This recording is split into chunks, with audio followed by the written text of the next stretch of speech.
So since we've been reduced to using my phone, this is going to be our setup for now. Got some background noise in my computer that I really don't like the way that sounds, so we're just going to do it this way for now. And I'll fix that later. I'm going to get an external microphone. Anyway, this is Necro with the Aromatic Ministry. First video. And just like to welcome all of you first, because we're going to talk about some stuff. And this stuff is going to be very important to you later. So, whenever we're faced with life, a lot of the times we're given choices that are already altered. What I mean by that is when we grow up in a Christian home like I did, you don't have any choice but to adhere to rule and follow that, because if you don't, it's not very much a repercussion from your parents or family.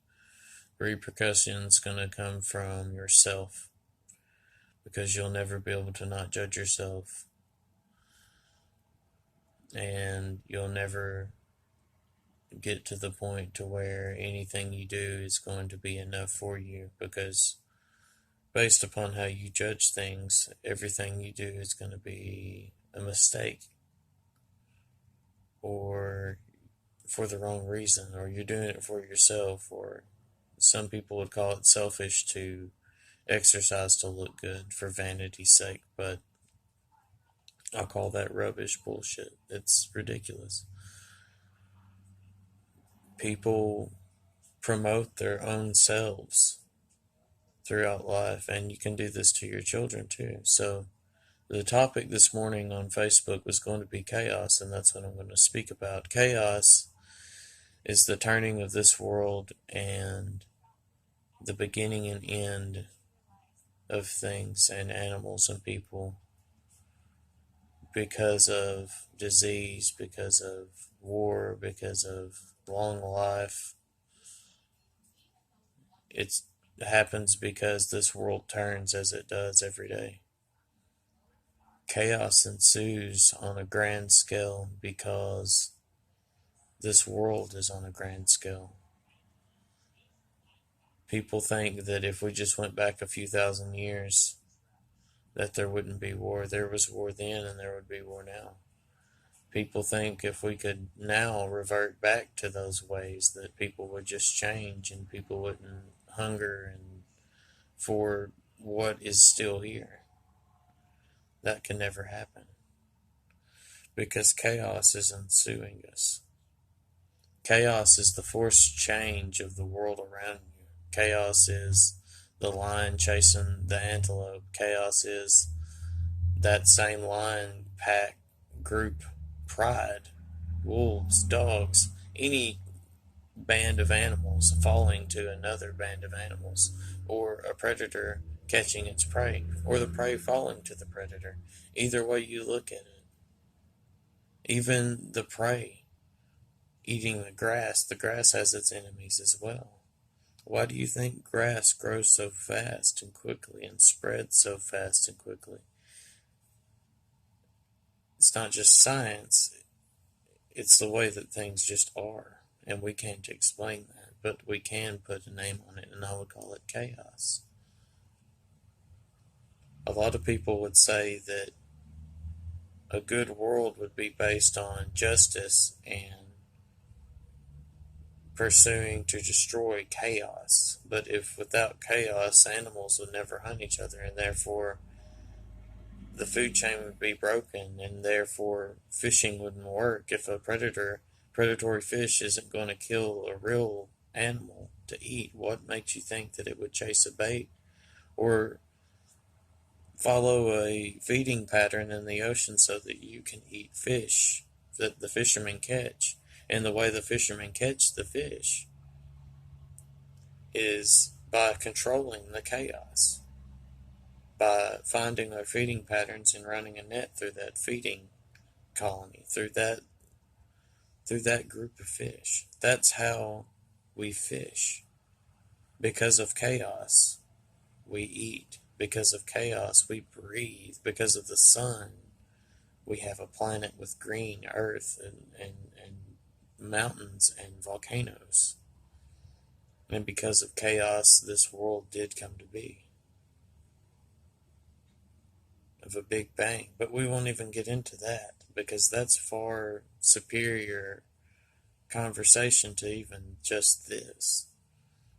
Chaos is something that you can't stop, because our definition of having a perfect world being full of justice with bits of chaos that need to be pursued and dealt with is wrong. Human beings, since we've begun to spread upon the earth, our humanity has strived to control nature.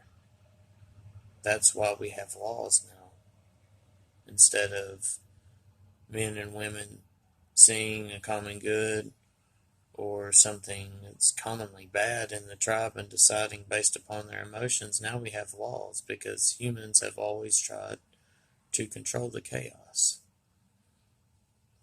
What do you think a zoo is? It's us trying to control the chaos of losing animals on this earth. Sometimes it works, sometimes it doesn't, though. We can't stop chaos. So look at it from a different perspective in life. Instead of trying to be perfect and the best, try to see it from the other side, from the other perspective. What if the world is purely just chaos?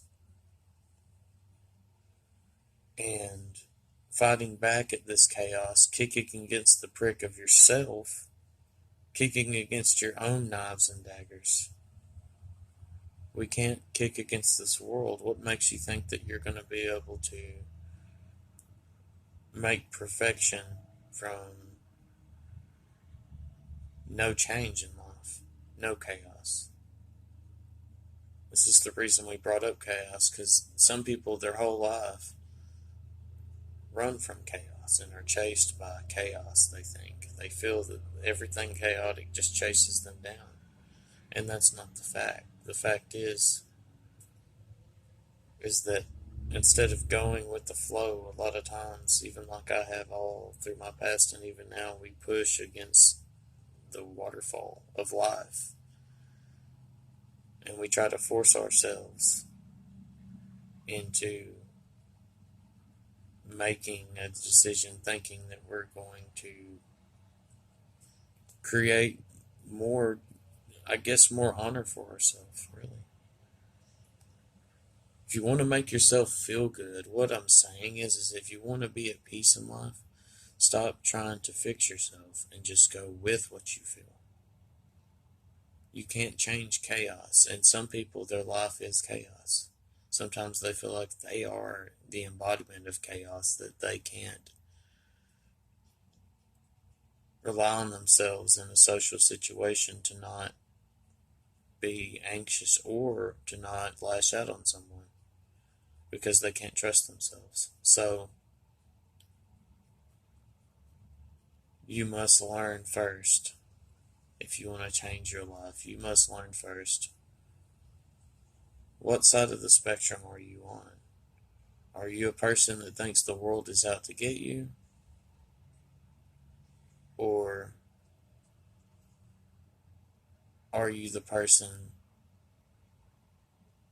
that chases perfection?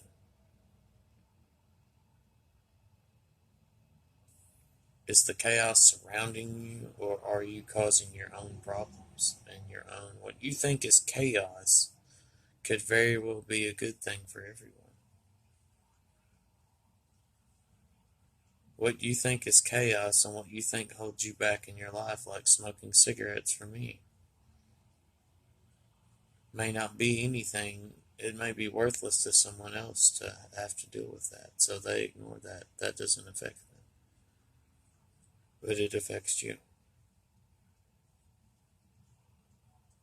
Whenever we strive to be something we're not, that's when you are living your life in a fake and false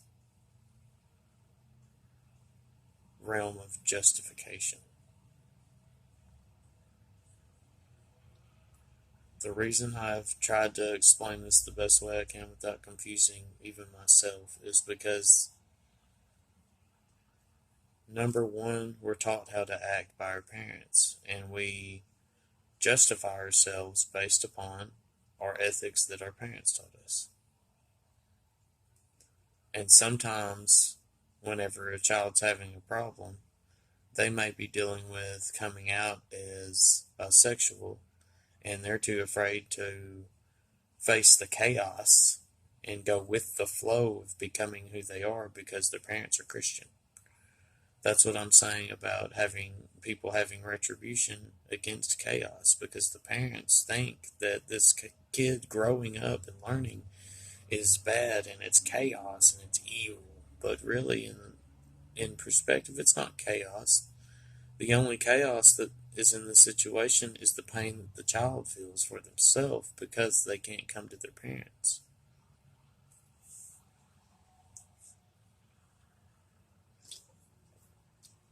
And for us as human beings to hold back another because of our beliefs or our ethics is unreasonably horrible, and that's the worst that you could do for someone, is judge them based upon what they feel. So if we are to understand chaos, we need to understand that chaos is only change. It's not inherently evil, it's not inherently good. Chaos is only change. Chaos can be the change for the better, for a death of a gazelle to feed a lion, or chaos could be for the better of a child facing their fear of retribution of their parents or their family or anyone, or a person facing retribution to their parents or their family or anyone that they've made a change in their life that everyone else might judge them upon. So they're judging themselves upon a judgment that hasn't even been set yet by you. And you're not willing to listen to them whenever they come to you finally. That may be what breaks the camel's back. That may be all that it takes to push your family or your friend over the edge, or yourself.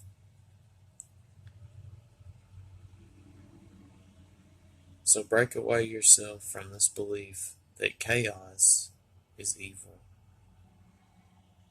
Break yourself away from this belief that all the things in your life are happening because you're not doing something right or good for yourself. If you eliminate all that, then you will see that whatever you do, if it makes you happy, it may help you mentally too. It may get you out of a hole. That may be changing your religion.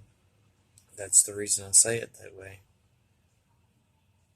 And that's the reason I explain it this way. It's because a lot of what has to do with a person's persona and the way that they carry themselves has a lot to do with their mind.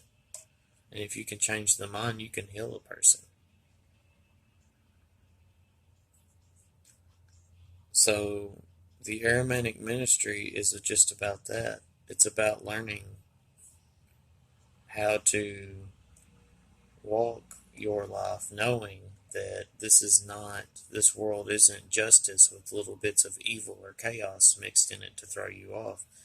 This world is a giant ball of chaos that you have to choose and pick what you're going to justify that's right for yourself only, and then not judge anyone else based upon what they say, and not let them change you by putting judgment on you for what you say or do.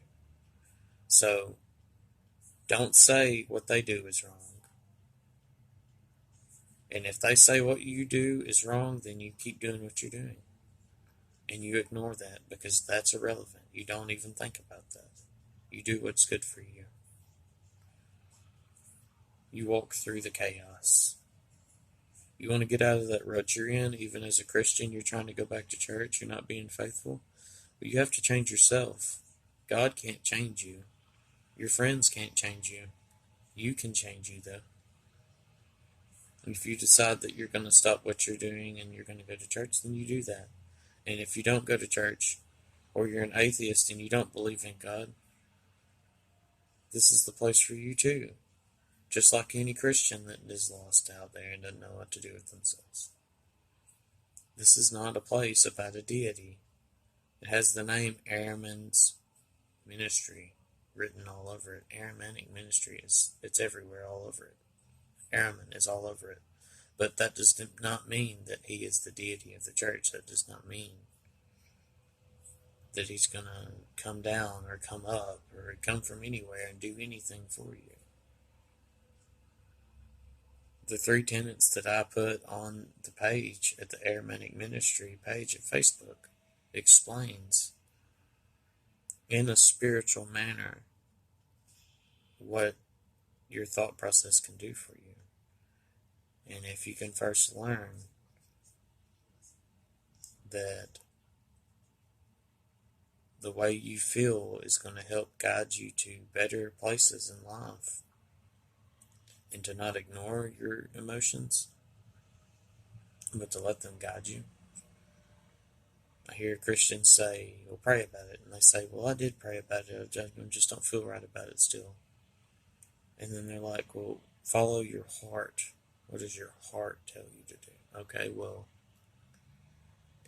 where do you think that comes from?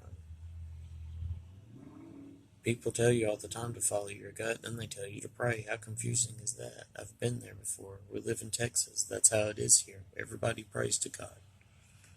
And there's nothing wrong with that, but there is something wrong with it if you aren't obtaining anything from it. Some people are happy Christians and then obtain good things from life because they are Christian. If you're a Christian and you haven't obtained anything good from it, and you find yourself dying in your own shoes every day when you wake up, you need to change your religion maybe, or just stop religion for a while. Separate yourself from anything. Separate yourself from it. I was a Christian. I thought that I might backslide one of these days. You know what? I didn't backslide. I decided I didn't want to be identified as Christian anymore. I started a pagan lifestyle, and even that started looking a lot like the Christian lifestyle I had, except the God changed. So I made myself atheist. And now I'm back at just a left-hand pagan. I'm on a darker path. Not dark bad. Dark that I know that any day we could just die, and I'm fine with that. But I want to die happy, period. Not happy knowing I'm going somewhere. Happy knowing that what I left behind is good. Knowing that I made it through the chaos and that I understood the chaos. Knowing that I didn't rebel, that I overcame. So this is all for today on chaos. Next time we'll talk about justice. The other side. So this is Necro at the Ahrimanic Ministry, signing off until next time.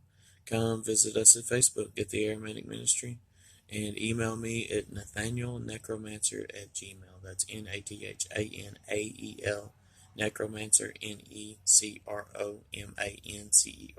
at gmail. NathanaelNecromancer at gmail. Thanks, guys, for watching, and contact us and let us know what you think about the show, and comment and ask questions. So, without further ado, I'll see you guys next time, and have a nice day.